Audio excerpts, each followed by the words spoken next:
गुरुर्ब्रह्मा गुरुर्विष्णू गुरुर्देवो महेश्वरा गुरुर साक्षात परब्रह्म तस्मै श्री गुरुवे नमः.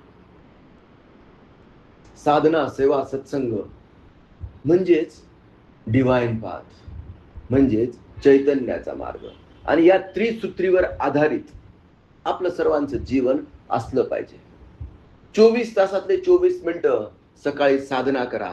आणि साधनेचा क्रक्स आहे अवेअरफुल ब्रीदिंग, जाणीवपूर्वक श्वास.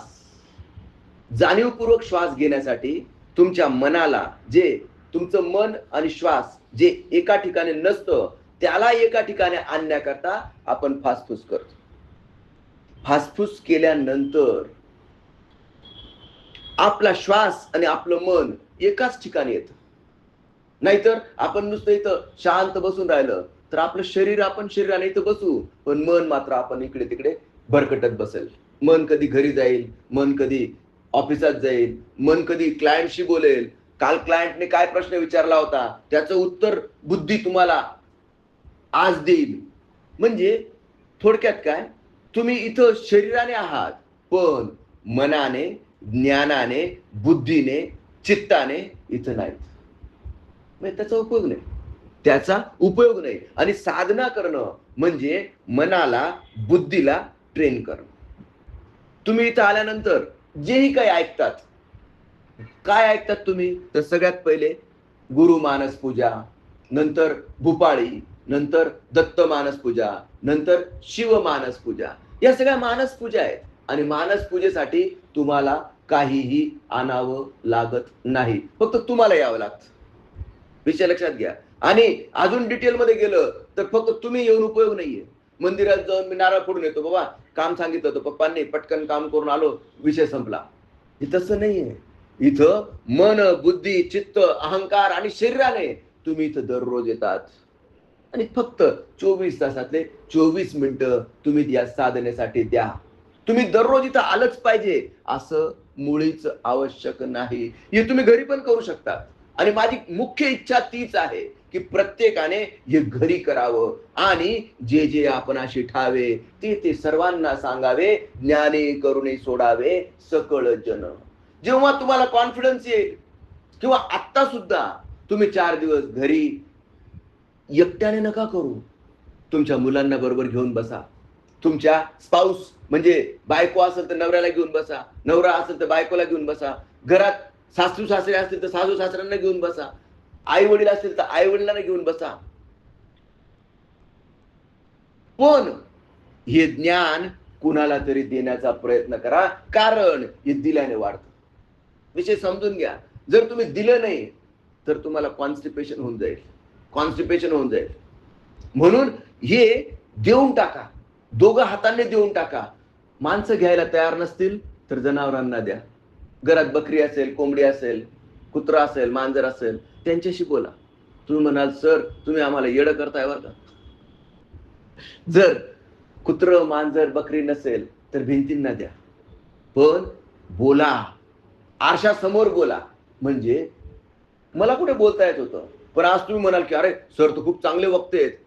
Practice makes man perfect. Practice makes man perfect. आणि म्हणून बोला. जो बोलेल त्याचे कुळीत विकले जातात आणि जो बोलणार नाही त्याचे गहू सुद्धा पडून राहतात. समजून घ्या, जर तुम्हाला तुमच्या आयुष्यात यशस्वी व्हायचं असेल तर तुम्हाला बोलता आलंच पाहिजे.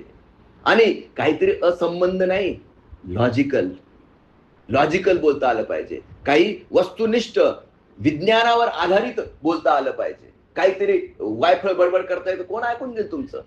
कोण ऐकून घेईल? एकही शब्द वायफळ बोलू नका. हरी बोला, हरी बोला, नाही तर अबोला. काय बोलतोय मी? हरी बोला, हरी बोला, नाहीतर अबोला, व्यर्थ गलबला करू नका. हे मी नाही सांगितलं, ज्ञानोबा माऊलीने सांगून ठेवलेलं आहे. मी फक्त तुम्हाला आठवण करून देतोय. मी फक्त तुम्हाला आठवण करून देतोय. हरी बोला, नाही तर अबोला, व्यर्थ गलबला करू नका. आणि तुम्ही आजूबाजूला बघा, जगात केवढी अशांतता माजलेली आहे. अरे स्वतःची मुलगी आईला मारून टाकते, ठरलेली फियांसी नवऱ्याला ढकलून देते. हे अमेरिकेचा राष्ट्राध्यक्ष दररोज नवीन धमकी देतो, मी मारून टाकेल आणि इतके मारेल आणि तितके मारेल, हे नष्ट करून टाकेल, ते नष्ट करून टाकेल. आणि ते म्हणतात आम्ही जीव देऊन देऊ पण 1 इंच जागा तुला देणार नाही. हे बघा, तिकडे रशिया युक्रेन चालू आहे. सांगायचा मुद्दा हा आहे की हा काळ अतिशय संक्रमणशील आहे आणि ह्या काळात तुम्हाला जागृत करणं, तुम्ही जागृत असणं नितांत गरजेचं आहे. दिस इज द ट्रान्झिशनल फेज. पुढचे 10 ते 15 वर्ष साधारण 2032 ते 34 पर्यंत अतिशय अतिशय वाईट काळ आहे. म्हणजे काय, वाईट काळ म्हणता येणार नाही याला, मी याला चांगला काळ म्हणेल. वाईट काळ का, कारण कलियुगाकडून हळूहळू सत्ययुगाकडे आपण चाललेलो आहोत. आणि या कलियुगाचं सगळ्यात वाईट आणि रौद्र रूप तुम्हाला या पुढच्या 4-5 वर्षात दिसणार आहे. मग जसं संध्याकाळ आणि सकाळ हा 24 तासातला संधी काळ असतो आणि संधी काळात काय केलं पाहिजे, संध्या वंदन केलं पाहिजे. आणि जर केलं नाही तर काय होतं, काय नाही, तुम्ही चुकाल. डगर है मुश्किल कठिन सफर है मगर मुसाफिर जगा नहीं. डगर है मुश्किल कठिन सफर है मगर मुसाफिर जगा नहीं. जो सोएगा बस वही खोएगा, जो सोएगा बस वही खोएगा, ये बात उसको पता नहीं है. डगर है मुश्किल कठिन सफर है मगर मुसाफिर जगा नहीं. प्रत्येक साधू संतांनी आपल्याला जागृत करायचं काम केलं. मग ते एसी भक्त वेदांत स्वामी असतील, त्यांनी इस्कॉनची चळवळ भारतात नाही, त्यांच्या सद्गुरूच्या आज्ञेने अमेरिकेत जाऊन सुरुवात केली. आणि जेव्हा ते गेलेत ना, त्यावेळेस त्यांच्याजवळ फक्त 43 रुपये होते. Can you imagine? 43 रुपये घेऊन एखादी व्यक्ती भारतातून वयाच्या आय थिंक 17व्या वर्षी किंवा 65 वगैरे असेल, एक्झॅक्टली मला आकडा आठवत नाही, पण शेवटच्या काळात ज्या वेळेस माणसं संन्यास घेतात ना, त्यावेळेस गुरुच्या आज्ञेने कोण, हे एसी भक्त वेदांत स्वामी खिशात फक्त 43 रुपये घेऊन बोटीने अमेरिकेत गेले. त्यांच्या सद्गुरूंचा त्यांना आज्ञा होती काय, इस्कॉन म्हणजे कृष्ण भावना भावित होऊन जगणे, श्रीकृष्णाशी स्वतःला जोडून घेणे. ह्या चळवळीचा, ही चळवळ आहे, ह्या चळवळीचा तिकडे आवश्यकता आहे. तिकडे जाऊन याचा प्रचार आणि प्रसार झाला पाहिजे. आणि फक्त गुरु आज्ञा प्रमाण मानून ही व्यक्ती तिकडे गेली. आणि सगळ्यात पहिले इस्कॉनचं मंदिर जर स्थापन झालं तर ते अमेरिकेत. आणि आज असंख्य शाखा आहेत त्यांच्या अख्ख्या जगात आणि असंख्य लोक त्यांच्याशी जोडले गेलेले आहेत. का कारण त्यांनी एका शरीराला जागृत केलं. कशाच्या प्रती? स्वतःच्या आत्म्याप्रती. आणि त्या आत्म्याला त्या परमात्म्याशी जोडण्याचा अतिशय साधा सोपा सिंपल मार्ग दाखवला.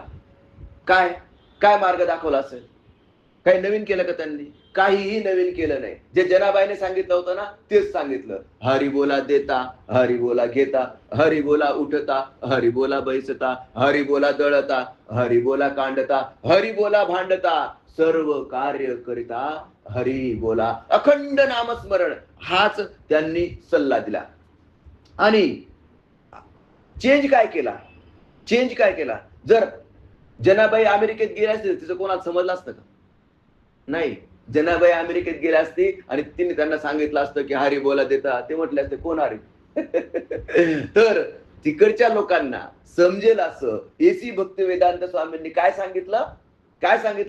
अरे हे बघा, हे माझ्याजवळ काय आहे? काहीच नव्हतं त्यांच्याजवळ, फक्त टाळ होते आणि त्या झांज होत्या. त्यांनी फक्त कुठेतरी एका झाडाखाली बसून सुरू केलं, श्री कृष्ण गोविंद हरे मुरारे, हे नाथ नारायण वासुदेव, श्री कृष्ण गोविंद हरे मुरारे, हे नाथ नारायण वासुदेवा.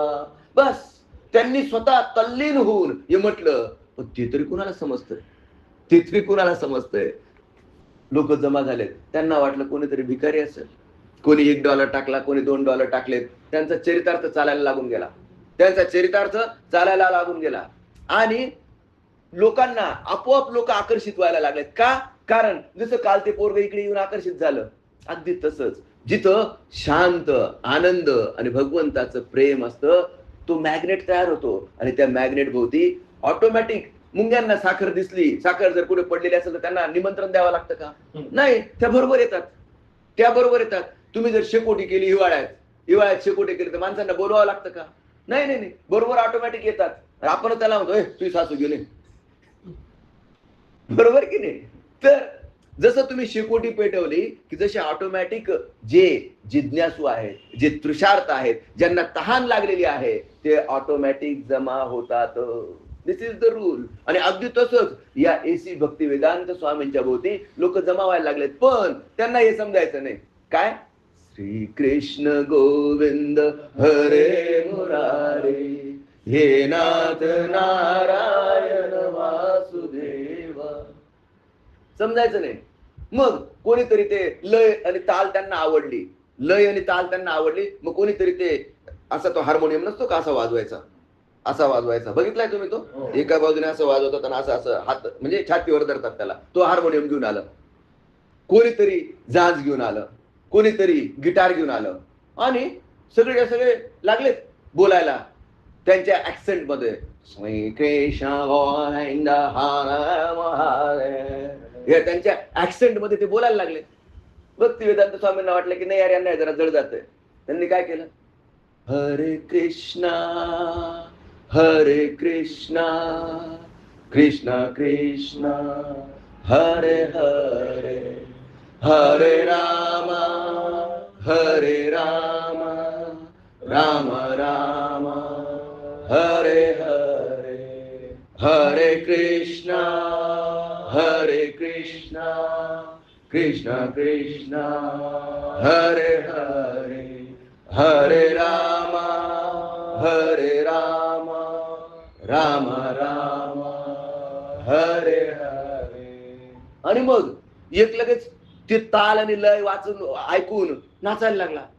भक्ती वेदांत स्वामी पण नाचायला लागले, सगळेच नाचायला लागले. आणि ती जत्रा बघून त्या हॉटेलमधले लोक, अरे क्या चल रहा है भाई, देख तो अच्छा रहा है, ते पण त्यांना जॉईन झाले. एकाला एक भेटत गेलं, कारवा बनता गया. आणि आज इस्कॉन हे जगातलं सर्वात मोठं आध्यात्मिक केंद्र आहे, सगळ्यात मोठं. अनेक टीका होतात इस्कॉनवर, पण टीका होतात, अरे इकडून ते डोनेशन जमा करतात भारतातून आणि तिकडे घेऊन जातात, अमेरिकेत घेऊन जातात, वगैरे वगैरे वगैरे. आणि इस्कॉन म्हणजे काय, लुटारू. इस्कॉन म्हणजे काय, फक्त डोनेशनच मागतात. अशा अनेक टीका इस्कॉनवर होत असतील, पण टीका करणारे झोपलेले आहेत. विषय समजला का तुम्हाला? टीका करणारे झोपलेले आहेत. त्यांना जागृत करण्याचं काम तुमचं आणि आमचं आहे.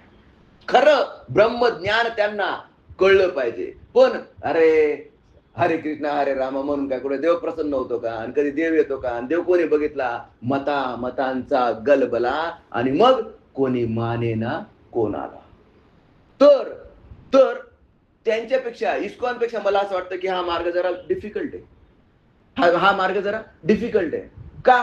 कारण इथं सकाळी साधना करावी लागते, हासफूस करावं लागतं. Yes, it is difficult, it is not for everybody. पण दिस इज पोटेंट. पोटेंट म्हणजे काय?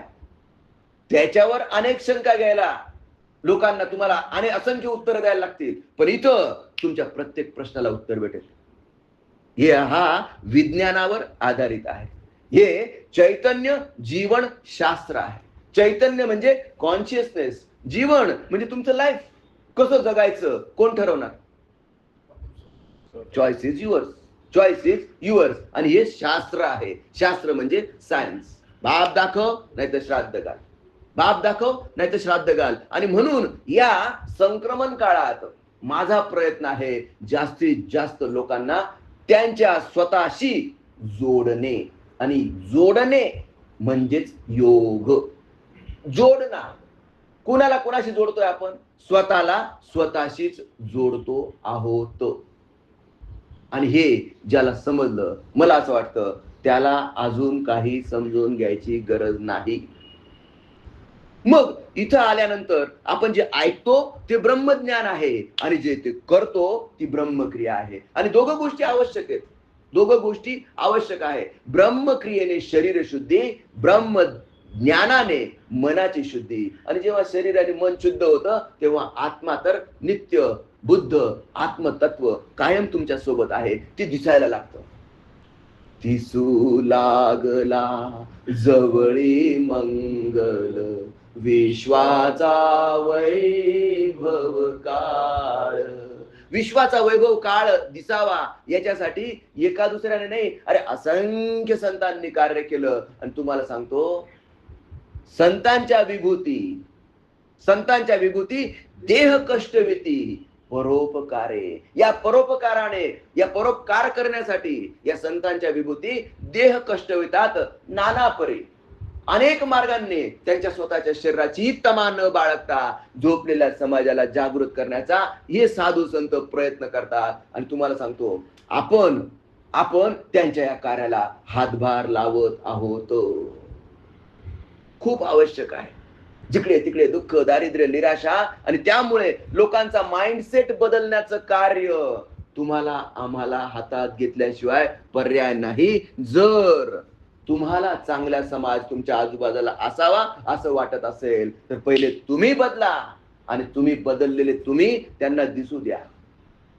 तुमच्या जीवनात अबंडन्स आलं पाहिजे, तुमच्या जीवनात समृद्धी आली पाहिजे. अरे मागच्या वर्षातच गाडी घेतली, लगेच गाडी बदलली का तू? विचारू द्या ना लोकांना, विचारू द्या लोकांना माझ्या जीवनात समृद्धी का आहे. छाती ठोकून सांगा, साधना सेवा सत्संगाच्या मार्गावर चालतो म्हणून माझ्या जीवनात समृद्धी आहे. छाती ठोकून सांगा. तुमच्याकडे बघून तुमचा आदर्श त्यांना घेऊ द्या. काय करतो रे तू? अरे सांगा त्यांना. काय नाही, सकाळी साधना करतो, दिवसभर सेवा करतो, रात्री झोपायच्या आधी सत्संग करतो. ग्रॅटिट्यूड कुणाबद्दल? त्या विश्वनियंत्याबद्दल. आणि यालाच म्हणतात भक्ती. भक्तीची पराकाष्ठा म्हणजेच ग्रॅटिट्यूड. तुलसीदासजींचं भक्तीची पराकाष्ठा होती हनुमंताच्या प्रती. आणि त्यांनी श्री गुरु चरण सरोज रज निज मन मुकुर सुधार भरनऊ रघुबर बिमल जसु जो दायक फल चार. हे जेव्हा त्यांनी लिहायला सुरुवात केलं ना तेव्हा रात्री लिहायचे, सकाळी कुठे आंघोळी पांघोळीला गेलं का ते गायब होऊन जायचं. ते कोणीतरी खराब करून जायचं, खोडून जायचं, डिस्ट्रॉय करून जायचं. त्यांना वाटलं अरे हे काय. जेव्हा त्यांनी पहिल्यांदा हनुमान चालीसा लिहायला घेतली तेव्हा ते रात्री लिहायचे, सकाळी कोणीतरी खराब करून जायचं. त्यांना मोठं आश्चर्य वाटलं, यार काय चुकतंय माझं, असं काय गडबड होते, कोण करतंय हे. त्यांनी लक्ष ठेवलं पण कोणीच नाही. शेवटी त्यांनी हनुमंतालाच पाचारण केलं. आता तुम्ही म्हणाल त्यांनी बोलवलं, हनुमंत आलेत. अरे हो, ही भक्ताची ताकद आहे, हे कनेक्शन आहे. हे कनेक्शन जेवढं स्ट्रॉंग ना, मी तुम्हाला सांगतो भगवंताला तुमच्या समोर यावं लागतं. कोणाला असं वाटतं की माझं माझ्या भगवंताशी पर्सनल रिलेशन आहे. माझ्याविषयी नाही बोलत मी, तुमच्याविषयी, तुमच्या भगवंताविषयी, तुमच्या इष्टदेवाविषयी तुमचं पर्सनल रिलेशन आहे का? Yes or no? नक्की आहे.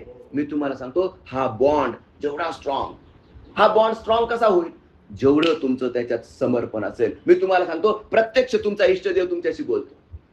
प्रत्यक्ष इष्टदेव तुम्हाला दर्शन देऊ शकतो, दर्शन देतो या अशा फिजिकल बॉडीमध्ये. पण जेवढी भक्ती तेवढीच प्राप्ती. तेवढं समर्पण तुमचं आहे का? तेवढा बॉन्ड तुमचा स्ट्रॉंग आहे का? आणि तुलसीदासजींचा तो बॉन्ड स्ट्रॉंग होता. त्यांनी हनुमंताला बोलवलं की कोणीतरी असा दुष्ट माणूस आहे म्हणे, मी रात्री इतकं चांगलं कष्ट करून लिहितो आणि सकाळी डिस्ट्रॉय करून टाकतो. हनुमंत हसले, मीच म्हणे तो. हा मीच आहे? अरे तुला जर स्तुती करायचीच असेल तर माझी नको करू, माझ्या सद्गुरूची कर. कोण म्हणतोय? हनुमान म्हणतोय. माझा सद्गुरू म्हणजे कोण? प्रभू रामचंद्र. मग तू माझी स्तुती करतोय, मला नकोय ना माझी स्तुती. मला कोणाची स्तुती पाहिजे?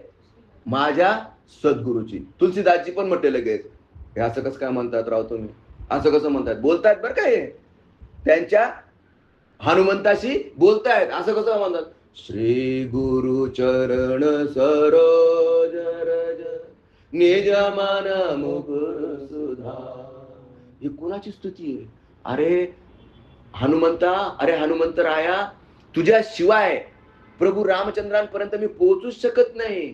तूच माझा सद्गुरू आणि तूच माझ्या इष्टदेवापर्यंत मला पोहोचू शकतोस. मला तुझ्यात आणि त्याच्यात काहीही फरक दिसत नाही. हनुमान म्हणे, कसं काय? राम तर सुकुमार आहे, मी तर एवढा असा मजबूत आहे. हे बघ माझ्या अंगावरची राट राट केस बघ, हे बघ माझी शेपूट, हा बघ माझ्या शेपटीचा गोंडा, हे बघ माझं तोंड कसं आहे, लाल लाल लाल लाल. आणि तू कसं काय म्हणतो राम आणि मी एक आहे? अहो देवा, काय तुम्ही माझ्या भक्ताची परीक्षा बघतायत? तुम्ही मला माहित आहे, ज्या वेळेस तो पायस यज्ञातून बाहेर निघाला, त्यावेळेस घारीने कैकेयीच्या हातातला तो पायस उचलला, चोचीत धरला आणि जिथं अंजनी माता अंजनी पर्वतावर जिथं तपश्चर्या करत होती, तिच्या हातात तो प्रसाद पडला, पायस, आणि तो प्रसाद तिने ग्रहण केला आणि त्याच्यामुळे तुमचा जन्म झालेला आहे. मग ज्याच्यामुळे श्रीरामाचा जन्म झालेला आहे, त्याच्याचमुळे तुमचा जन्म झालेला आहे. मग तुम्ही दोघं वेगळे कसे? तुम्ही दोघं एकच आहेत. तुम्ही दोघं एकच आहेत. हनुमंत लगेच म्हटला, नाही नाही, असं नसतं काही, असं नसतं काही. राम आणि मी परीक्षा बघतायत बरं का, परीक्षा बघतायत. राम माझे सद्गुरू आहेत, मी त्यांचा दास आहे. आम्ही कशी एक असू? अहो गुरुदेव, तुम्ही असं नाही बोलू शकत. ज्यावेळेस सीता अशोकवनात रावणाच्या लंकेत होती, त्यावेळेस सीतेने तुम्हाला तुमचं पुत्र मानलेलं आहे, तुमचं पुत्र म्हणून तुमचा स्वीकार केलेला आहे. मग तुम्ही सीतेचे पुत्र म्हणजे रामाचे कोण झालात? पुत्र झालात. तुम्ही रामाचे सुद्धा पुत्र आहात. आणि जेव्हा तुम्ही लंका जिंकून अयोध्येला परत आलात, त्यावेळेस सुद्धा रामाने तुमचा उल्लेख सूत म्हणजे पुत्र म्हणून केलेला आहे. रामाचं तुमच्यावर पुत्रवत प्रेम आहे, आणि म्हणून राम आणि तुम्ही वेगळे नाहीत, तुम्ही एकच आहात. हनुमंत प्रसन्न झाले, डोक्यावर हात ठेवला आणि अंतर्धान पावलेत. बघा, याला म्हणतात भक्तीची शक्ती. याला म्हणतात भक्तीची शक्ती. जे हनुमान चालीसा ज्या भक्ताने लिहिलेला आहे, त्या हनुमंताला सुद्धा डिबेट काय, हनुमंत परीक्षा पाहत होते. आणि या परीक्षेत तुलसीदासजी सफल झाले. आणि ह्या शक्तीचा महिमा जिकडे तिकडे पसरला. त्यावेळेस आता तुलसीदासजींचा काळ आणि अकबर बादशाहचा काळ एकच होता. कोणीतरी सांगितलं की तुलसीदासजींजवळ एवढी चमत्कारिक शक्ती आहे की ते मेलेल्या माणसाला जिवंत करून टाकतात. आणि ही न्यूज कोणापर्यंत पोहोचले? अकबर बादशाहपर्यंत. अकबर बादशाहने बोलवलं. आता हा माणूस काय त्या टाळ चिपळा घेऊन, नाही बा मला काही गरज नाहीये, मी कशाला जाऊ, माझा आनंदात. अरे तुला काहीतरी सोनं नाणं काहीतरी बक्षीस भेटेल. नाही बा मला काय बक्षिसाची गरज नाही. अरे कोण आहे असा अहंकारी? अकबर बादशाह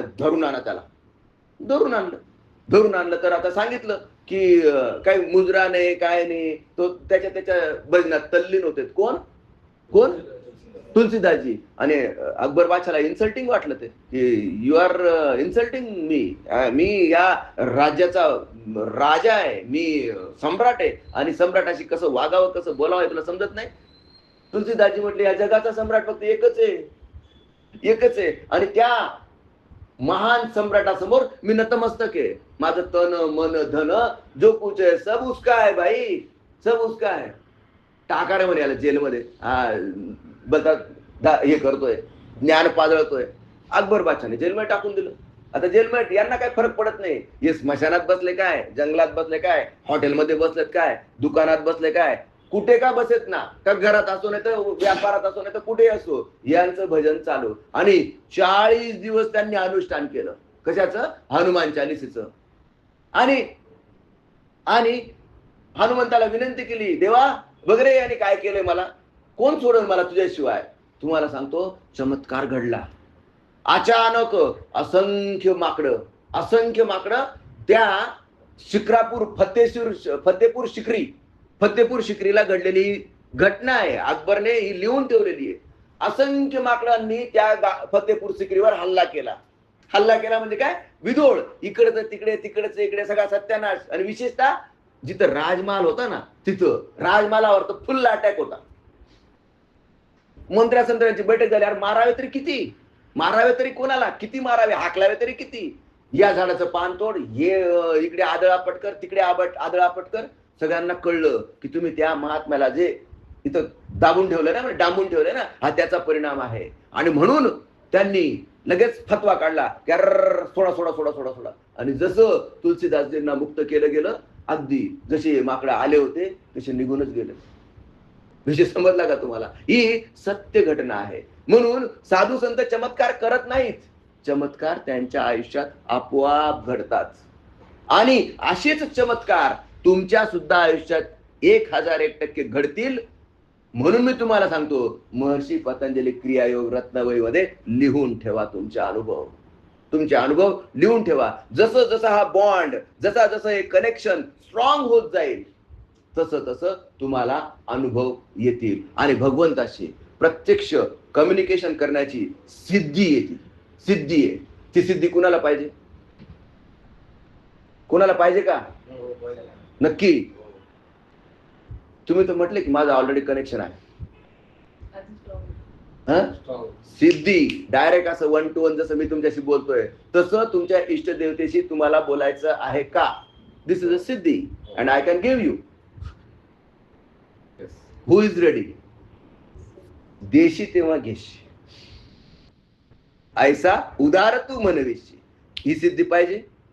चला, काय देणार मला? ज्याला पाहिजे त्याने तोंडाने बोलायचं. काय देणार मला? तन मन धन जो कुछ है सब तेरा. ओके. मला नको, मला नको, त्याला. विषय समजला की नाही? मला नको, कारण मला का नको? माझ्याकडे ऑलरेडी आहे, सगळं आहे मला. तन माझं माझं माझ्याकडे आहे, तुमचं घेऊन मी काय करू? Yes sir no. बरोबर. धन इनफ आहे, इनफ आहे. उलट मी सांगेल मोर दॅन इनफ आहे. ओके. तन मन, मन तर तुम्ही बघतायत, हा मनात काही दोष अजून असू शकतात, आय कॅन ऍग्री. पण साधना सेवा सत्संगाने जे आहेत त्यांना मी काढून टाकेल. ही माझी कमिटमेंट आहे. कुणाची? कुणाशी?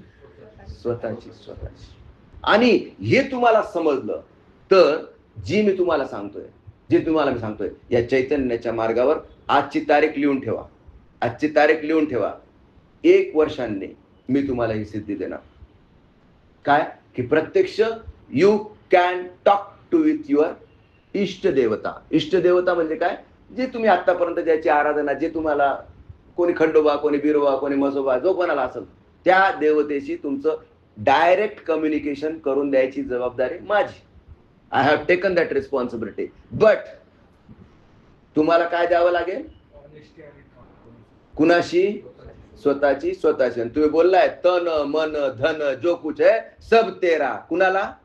तुमच्या त्या इष्टदेवतेच्या चरणाशी समर्पित करा. आणि ह्या माइंडसेटने एकही दिवस तुमचा साधना सेवा सत्संग चुकता कामा नये. आजची तारीख मी विसरून जाईल, पण तुम्ही तुमच्या ब्रह्मक्रिया वहीवर लिहून ठेवा आणि 1 वर्षांनी मला आठवण द्या. मी तुम्हाला ती सिद्धी देईल. विषय समजला? विषय पूर्ण झाला. श्री गुरुदेव दत्त.